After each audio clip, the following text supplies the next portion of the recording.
Hello everybody, welcome to That's Football. The end is nigh for VAR. What a weekend. The time is now to strike. The time is now to have your say. Look, VAR is in the mud. It is crumbling down, and that is why the mainstream pundits are rushing to protect it, condemning things like Nottingham Forest's tweet, condemning Liverpool's tweet, Arsenal's tweet. This is what happens when you have a dictatorship that doesn't listen to the masses and thinks they can get away with it, and then they realise they've messed up, and now they're desperately trying to salvage something from the wreckage that they have created. It is all tumbling down, and the likes of Neville and Carragher and the mainstream are not going to save it, because the fans can see through it now. They can see that there is something sinister going on when all these paid mainstream media pundits are backing something that's not fit for purpose and challenging what is very credible opposition and argument. And look, that Nottingham Forest tweet yesterday, the Liverpool tweet months ago, the Arsenal stuff from Arteta was all right and all a warning shot. We now hear that Nottingham Forest are going to get a fine. We're going to delve into that. And we're also going to talk about why VAR should be shut off just because of the Coventry game as well. It's in the mud. It's been ran badly. They haven't listened. And the fans need to keep putting the pressure on because it's our game, not theirs, and they don't bloody listen. Now, I will apologise. I can't get into everything. I want to talk about what Carragher said, what Neville said. I want to talk about the individual VAR mistakes. I want to talk about the bigger picture. Loads to talk about. The podcast is out at 5 o'clock. You can listen to it. Make sure you scan that QR code, go to Spotify and give us a follow. It's probably going to be the best podcast we've ever done because there's so much detail, so much evidence, so much facts we're going to talk about. But what I want to talk about here is just a quick update in relation to that Nottingham Forest tweet yesterday, and also what happened in the Manchester United game and the Chelsea game, and why VAR hasn't got a leg to stand on. The PGMOL, Howard Webb, the mainstream, they can all gang up because they have their little meetings. They can all have their little meetings and talk about how we protect the game, how we protect the game from the outside influencers. No, you're not trying to protect the game. You're trying to protect the status quo. You're trying to protect the PGMOL, the Premier League, the mainstream. You want to control the game. That's what you want to protect. You are terrified that it is crumbling apart because people are seeing through it, that you are just nothing more than a dictatorship because you don't listen.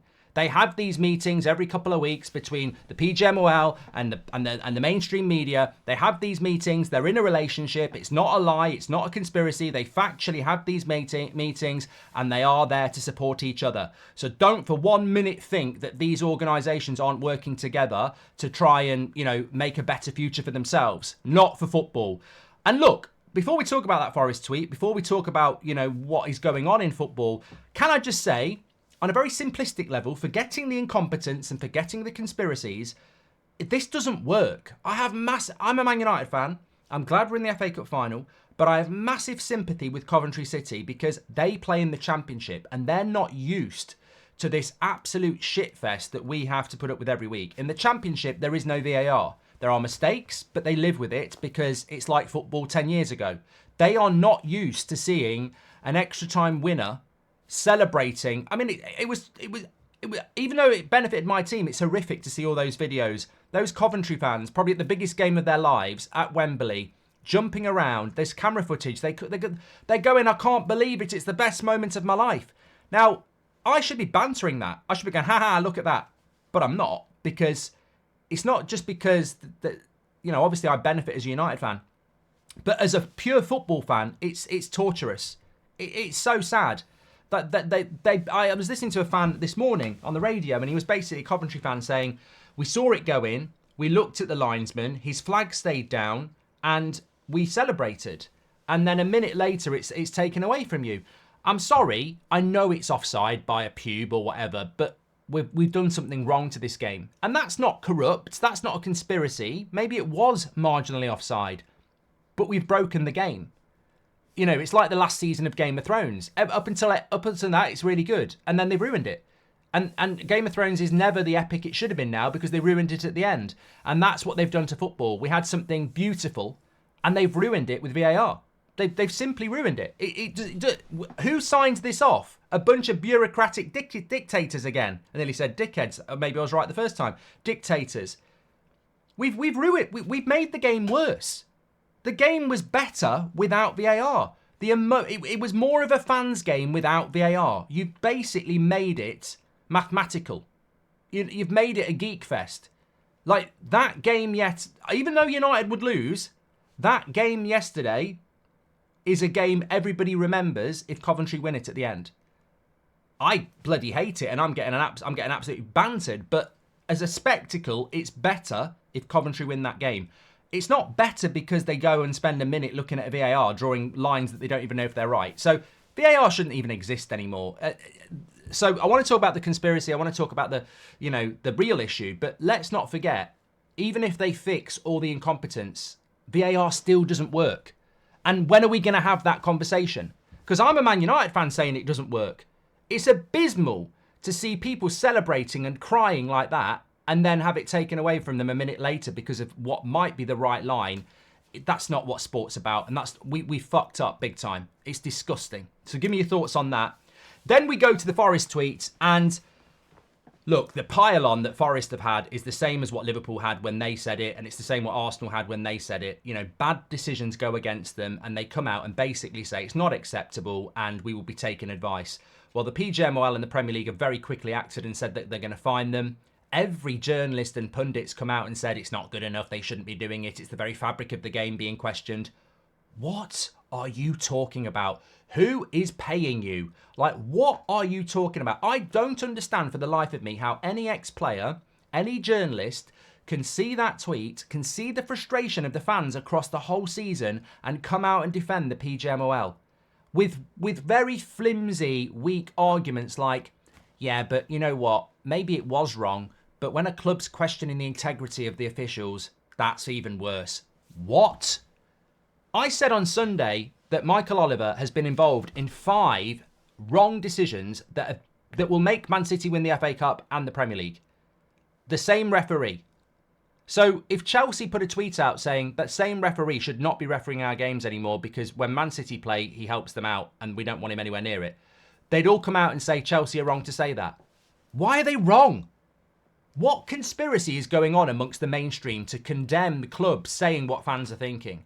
So basically, Forest said, we don't want one of the VAR officials involved because he's got an association with Luton. We're worried about it before the game.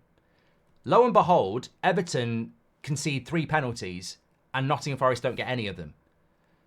So Forest had been condemned for saying we warned the Premier League that we didn't want this guy on VAR, and look what happens.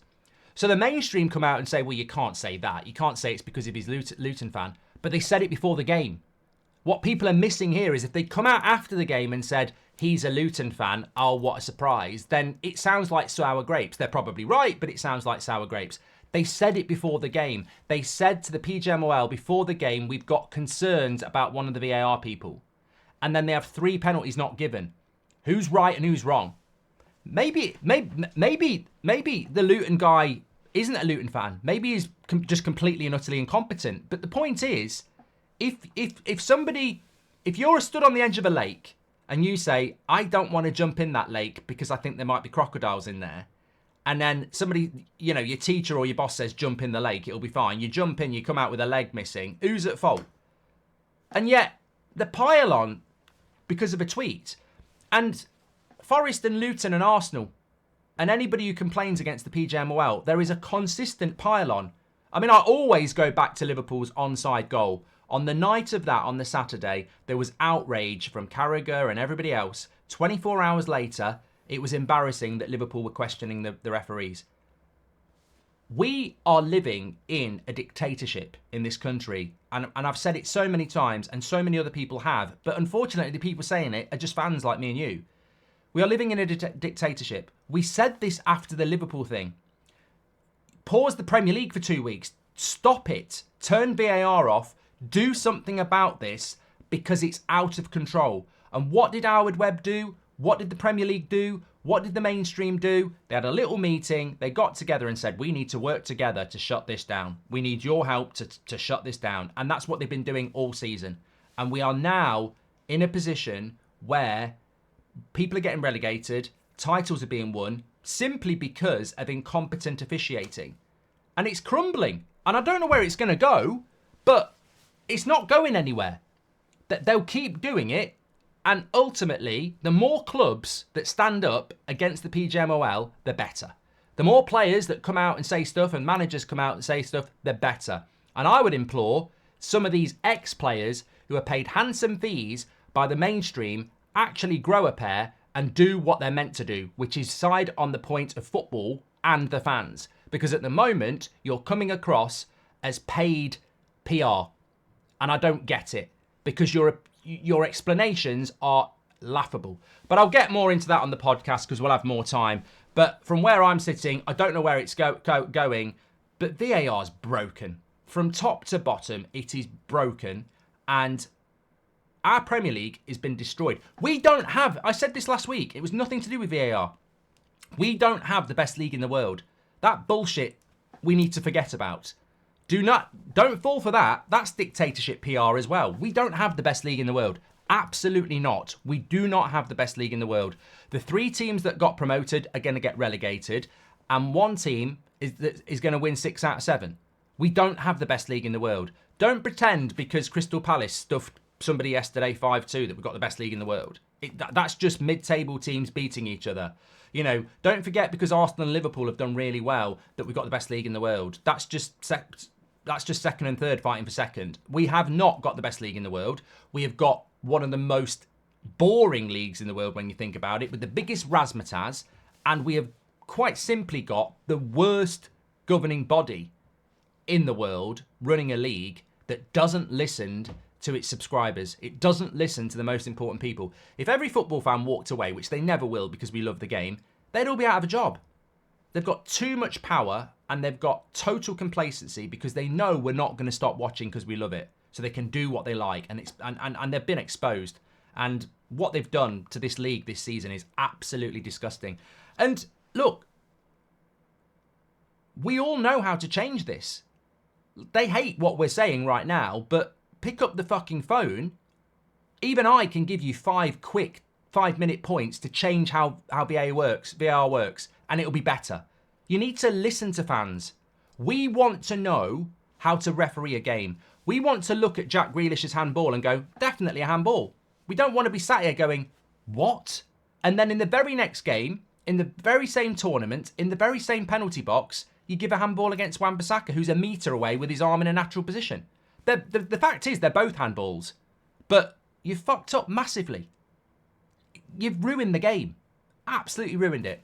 Get your comments in below, smash a like on the video, and do not miss the podcast at 5. It will go into a lot more depth about some of the quotes and some of the stuff that's been said.